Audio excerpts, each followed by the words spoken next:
Hey y'all, welcome to Cooking with Miss Holt. It is a stormy morning here in Georgia. The rain is pounding the roof even as we speak. So it's just cold, very windy and rainy. So we're gonna make something fun today. We are gonna make something called molten chocolate treats. And we're gonna make them in a cupcake pan. And I'm gonna turn my phone down in a second and show you what I've got in there. But they're just little individual treats. I've made them for years and years and years with my kids. They loved them and just really looked forward to that. So I'm gonna show you what the ingredients are before we get started.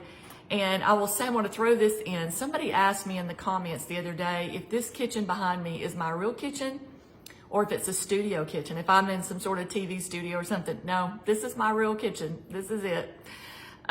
So anyway, I'm going to tell you this. In my cupcake pan, I'm using the foil cupcake liners. I like the foil liners for everything. Cupcakes, these especially. If you've got paper and that's what you've got, then use it. But to me, it pulls so much of your butter and your moisture out of your cupcakes or this or whatever you make. So I'm using the foil liners. Also, we're using the Baker's German chocolate. It's gonna take 3 ounces. So you're gonna have 1 ounce left over in your box. Now, if you like really chocolatey things and it doesn't matter to you, then go ahead and throw in the last ounce. It won't matter. I just, somehow we landed on 3 ounces at school and I liked it and I stuck with it. The crust is Chip Ahoy cookies. Now, it actually takes a half a cookie for the crust. Now, you could certainly put a different cookie in there. You could put maybe a graham cracker or a shortbread or something. I don't know. I've never done it with anything else, but this is the Chip Ahoy and it's what I use. Now, my daughter likes these. I think it's nostalgic for her. So I'll use, 6 cookies out of this and she'll eat the rest she'll put the rest in her lunches or something the next couple of weeks. So they will not go to waste. So anyway, those are sort of some of our ingredients. So let me turn you down here and I'll show you what we got. Okay, and here what I have is 3 ounces of that Baker's German chocolate melted with a stick of butter, and you want salted butter. Now you can use margarine, you absolutely can use margarine, and I've done that before. You just won't get that buttery taste, but I think at school, because the cost was so different, it seems like we did use margarine, but we've done both. I've done it with butter at school and I've done it with margarine. It works either way. And then, so I melted that and then I put in like a half a teaspoon of vanilla. So you just want to kind of stir that up. And you can see here, these are my cupcake liners and I've got the foil liners. Like I said, I just broke 6 cookies in half and put a half a cookie each. Now, if the half crumbles, it does not matter 1 iota because it's going to be on the bottom and it's not going to really matter anyway. So you're just trying to give stability to the bottom. So a half a cookie to me will do it. Okay, so I've got my butter, my chocolate, and my vanilla in here. Then what you want to put in is you want to put a cup of powdered sugar. This is powdered sugar. Put this in here. This is a half a cup of White Lily all-purpose flour, and you can use whatever brand you want. It doesn't have to be White Lily, but that's what I use. So that's a half a cup of all-purpose flour.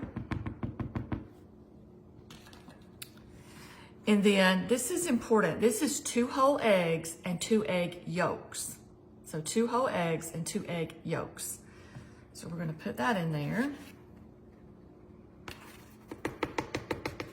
Now, what I'm going to do is I'm going to beat this up with a mixer and then I'll come back and I'll show you what we're going to do next. Okay, y'all, this is what it looks like when you get it beat up. It's just essentially brownie batter. It's kind of what it is. So now my oven is preheated to 425. That's not a mistake. It's 425 because what you're just trying to do is you're trying to get the eggs up to 165 because for food safety issues, you have to let the eggs hit 165. So these only bake for 425 for 7 to 8 minutes. I think it just depends on your oven. At least 7, but no more than 8, because it'll still be good if you do it 9 or whatever, but it'll have a brownie texture. What you're trying to do is when you stick a fork in it, you want all of the chocolate goo to come out, because they're called molten, chocolate treats. So it's sort of like the chocolate lava cakes you get at restaurants. You want the little chocolate pudding or sauce part or whatever you want to call it to come out.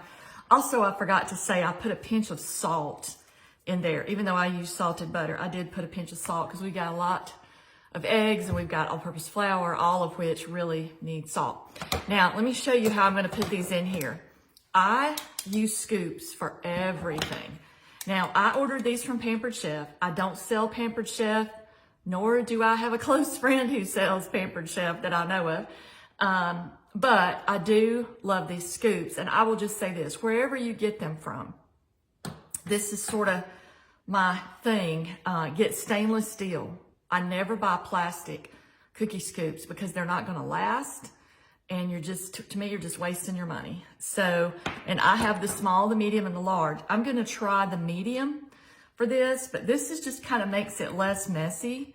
So what I'm going to do, and I'm going to try to do this where you can see it here, but I'm just going to take a little scoop like this and scoop it in the tray just like that. And I'll go down through here and do all of these. Now, I may have enough to do a couple of extras. I'm not sure, depending on, how big. Muffin pans don't all have the same size opening. So yours could be a bigger pan or a smaller pan or whatever than mine. But anyway, I'm going to go through here, and you want it about like that. You don't want it all the way to the top because it'll run over. I'm going to scoop these, and I'm going to bake them at 425 for about 7 minutes, like I said. And you want your oven to preheat for a good 15 minutes. 425 is very high. It's not going to get to that temperature in 10 minutes, no matter what your beeper on your oven says, I promise you. So let me get these in there, and then I'll bake them, and then I'll come back and I'll show you one while they're hot. Okay, y'all, this is what they look like when they come out. And I'm going to say, based on the lightness of these, I'm going to say go ahead and use the whole 4 ounces, because I don't know if the chocolate has changed in the couple of years since I've been retired or what, but I think it definitely is going to take the whole 4 ounces of chocolate. So just go ahead and put it all in there when you use it. So but let me take one of these and get them out on a plate, and I'll show you what it looks like. Now, I let these bake 8 minutes. So you can kind of tell. I mean, the top will look kind of wet, but anywhere from, I would say, 7 to 9. I mean, I don't think you can really mess it up, but I did these for 8. So let me get one on a plate. And see, these come right out from the foil wrapper. There's no problem. It just pulls right away from it. And see, this is the bottom. You really don't even see the cookie in it once you turn it over. It just kind of blends together. Okay, I just cut this one open, and I've kind of cut it right underneath a little lamp here so you can see, but that's what it looks like. And I just did a little dollop of whipped cream there on the side. But anyway, that's just called a little molten chocolate treat, and that's what it's supposed to look like right there. And my kids just love them. And I will say, this made exactly 12 to the letter. So it will make a dozen. But anyway, I hope you make this with your kids or grandkids, or just for yourself, something to tuck away for Valentine's Day. And it's quick, it's easy, it's not expensive, and something different for home. So I will see you soon.